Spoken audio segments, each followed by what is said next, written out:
Welcome to The Explainer. Today, we're going to step into the really unsettling, yellow-stained corridors of this viral horror game, Escape the Backrooms.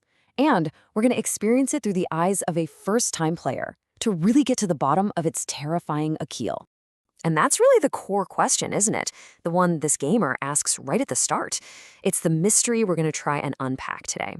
I mean, what is it about this game that makes it so scary? And maybe more importantly, why can't millions of us look away?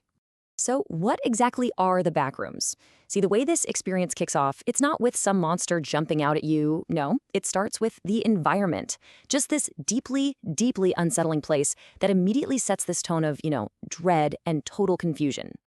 So you're just dropped into this world that's specifically designed to disorient you. It's this weird, in-between kind of place. A labyrinth, really, where every single hallway looks exactly the same. You get this instant feeling of being trapped. And this is what's so clever, right? How the horror is all built from the atmosphere, purely from the vibe of the place. Like before a single monster shows up, the player is already completely on edge. It's that maddening repetition, the same walls, the same pictures, and that constant loud buzzing from the lights. It's just pure psychological dread. So you might think you have time to just wander around and get your bearings, but nope, that eerie exploration does not last long. It shifts, and it shifts fast, into a straight-up fight for survival. And let me tell you, the first lesson is a brutal one. So the player hears this knock, and then he sees it. Way off in the distance, this thin, kind of stick-like figure. And right away, you're faced with that classic horror movie choice.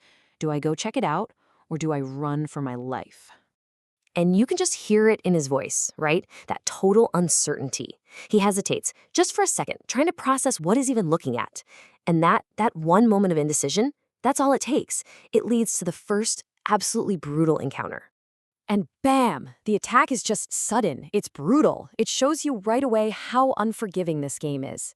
The lesson here is crystal clear. This world is hostile. You can't just wander around. You need a strategy to survive. Hesitate, and you're dead. Simple as that. Okay, so lesson learned. The stakes are deadly. Now the game shifts gears. It's not just about running away anymore. Now the player has to face a bunch of complex, pretty terrifying puzzles. And of course, each one has its own special monster. So the first big test is this deadly game of timing. And the player, he immediately connects it to something we all know. Red light, green light from Squid Game. I mean, the idea is basically the same, right? You move when you're supposed to, or you're toast. And it takes a lot of dying, a lot of frustrating failures. But eventually, he figures it out. He boils the strategy down to these 3 key steps. See, it's not just about running blindly. It's about timing. It's about your positioning. And it's about knowing exactly when to hide. Okay, so he's just mastered this speed challenge, right? He's feeling good, and then bam. The game just pulls the rug out from under him. The next level is all about pure stealth. He walks into this, honestly kind of creepy but cheerful-looking party room, and it's filled with these new enemies they call partygoers. And just like that, the rules have completely changed.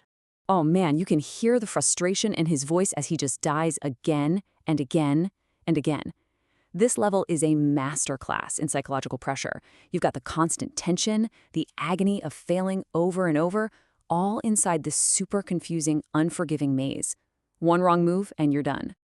But then something shifts. This is the turning point. After dying what feels like 100 times, that raw frustration starts to morph into something else. Like this focused, cold determination to just win. And this is the most important part. This mental shift. He's not just reacting anymore. He's not just running scared. He decides, okay, stop, think. He starts putting together a precise plan based on every single thing he learned from all those times he failed. And then you see it. You see him put all that knowledge into practice. The panic is gone. He's moving with a purpose now, with a confidence we haven't seen before. He's perfectly timing every single move. And it works. This success is undeniable. Listen to that triumphant tone in his voice. He's almost mocking the game now. It just shows he has completely mastered this challenge that was destroying him moments ago. He didn't just escape the level, he conquered it. So after finally making it through that gauntlet, the player kind of takes a breath and thinks about the game's massive popularity, why it's gone so viral. And this brings us full circle, right back to that question we started with. And his theory? It's actually pretty simple, but really powerful. He thinks it's not just about the jump scares. The real key, he says, is that the game is just punishingly difficult. That feeling of satisfaction you get, it's not just from finishing. It's from beating something that feels genuinely, almost impossibly hard. And in the end, he turns the question over to his audience. And so, I'm turning it to you. What do you think it is about this kind of horror game? One that's built on atmosphere, on frustration, and then that feeling of mastery. What is it that captivates millions of people? Yeah, what's the real secret to its terror?